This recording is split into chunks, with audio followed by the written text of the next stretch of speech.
She stood there like she owned the world, sunglasses on, clipboard in hand, barking orders at the workers like some kind of movie director. Her fake French manicure pointed left, then right, then straight into my land like it was hers. "Raise the balcony another foot. I don't want shade blocking my sunset," she said, sipping from a pink thermos. What she didn't know was that every nail, every brick, every inch of that $6 million villa was mine. Not hers, mine. I watched from across the street, lawn chair slightly reclined, sipping my iced tea while she bossed around contractors like a Hollywood diva. The villa was massive. 5 bedrooms, a marble kitchen, wraparound balconies, a pool with LED-lit fountains. And the best part? It was built exactly where my old barn used to be. A year ago, a fire took down everything I had on this land. She called it an eyesore and cheered when the flames died down. She even petitioned the HOA to reclaim the land for neighborhood development. They tried to say the property had reverted to HOA control since no structure remained. But I never left. I just waited. And she poured millions into this place using investor money and branded every HOA meeting how it would raise community value. She never even filed for proper permits. She thought the HOA gave her all the power she needed. She was wrong. Because what she didn't know was that I bought back the land title under a shell company 3 months before the first shovel ever hit the dirt. And now, the villa was done. Fully built. Fully mine. And she was about to find out the hard way. The day she planned her grand ribbon cutting, I showed up in boots, jeans, and a dusty flannel. Exactly the kind of look she hated. HOA board members were milling around, clapping, sipping champagne under white tents. A local news van had even pulled up, ready to film what she was calling the future of luxury HOA living. She saw me walking across the lawn and narrowed her eyes like I was some stray dog. "You need to leave," she snapped. "This is a private HOA function." I didn't answer. I just kept walking, slow and steady, until I stood right in front of the giant black and gold banner that said, "Miller Villa Estates Grand Opening." Then I pulled a folded document from my back pocket and held it out. "What is this?" she scoffed, not even taking it at first. "Go ahead, read it out loud for your friends." She yanked it from my hand, eyes darting across the lines, first annoyed, then confused, then pale. Her voice cracked. This is fake. This has to be fake." One of the HOA board members stepped forward and took the paper from her. After a few seconds, he looked at me. You're the owner of Horizon Holdings LLC? "Since February," I nodded. "Same LLC that owns this entire land plot. Bought it from the county. Quiet title judgment cleared it. Every inch of this property belongs to me." Karen stumbled back like I'd shoved her. No, this was declared HOA common land. You can't just, "I can," I cut her off, and I did. "You built your dream home on my dirt." There was a silence. Long. Awkward. Even the news crew had stopped filming the crowd and started pointing their camera at us. Then came the twist she really wasn't ready for. I looked at the camera and said calmly, "And I'm officially pressing charges for trespassing, illegal construction, and property theft. Hope you kept your receipts." Her mouth fell open.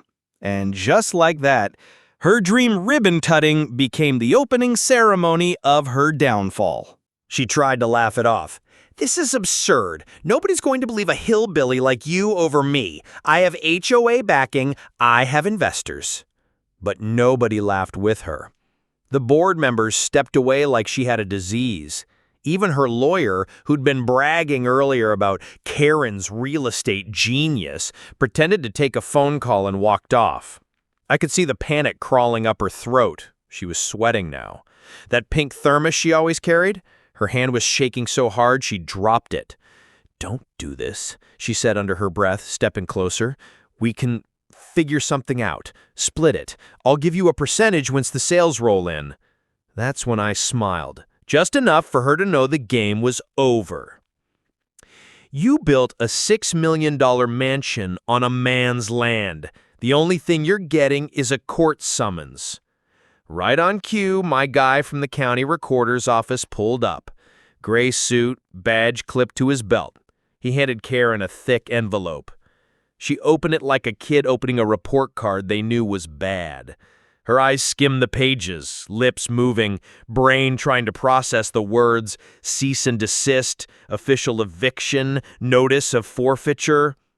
"This is a joke," she whispered.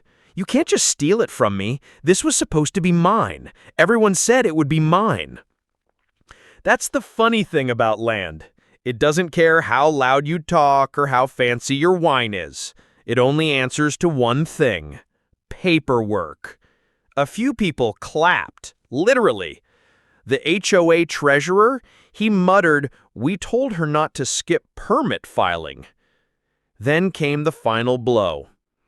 From the end of the driveway, a black SUV rolled in. Out stepped a woman in uniform, tan slacks, dark green shirt, wide brim hat. Park Ranger Authority. She raised a document. "Karen Miller, you're under investigation for illegal development on federally surveyed land. This villa cuts across a protected waterway easement, and you're liable." Karen went ghost white. I didn't say a word. I just turned, walked back across the lawn, and sat in my chair. I took another sip of tea and watched as the dream she stole turned into the nightmare she earned. She didn't go quietly. Of course she didn't. Karen started shouting, first at the ranger, then at the news crew, then at the HOA board, like somehow someone would step in and save her. "This is a setup. He tricked us all. I demand a vote. I am the HOA president." But nobody was listening anymore. Her voice was just noise now.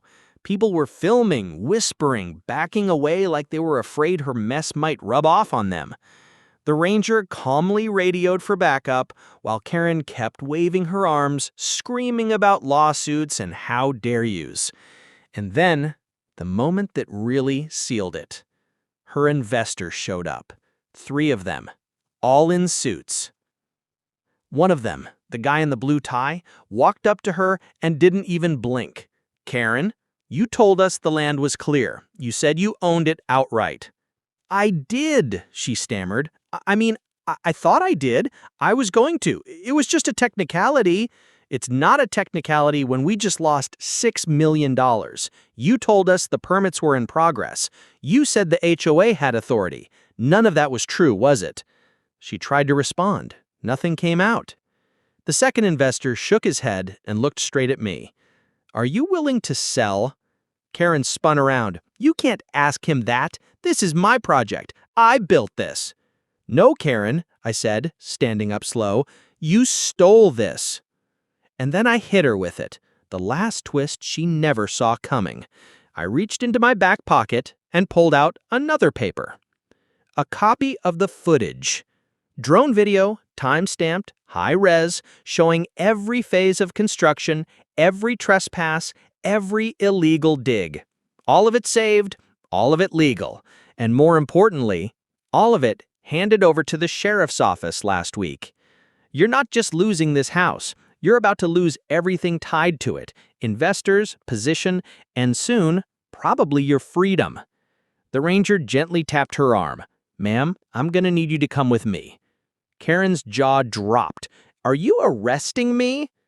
"Not yet," the ranger said calmly, "but we are detaining you for questioning, and I suggest you stop yelling in front of the cameras." Karen didn't resist, but her hands trembled as the ranger guided her toward the SUV. Phones were out. Neighbors were watching. And just like that, the queen of the HOA was being escorted off the throne she built on someone else's land.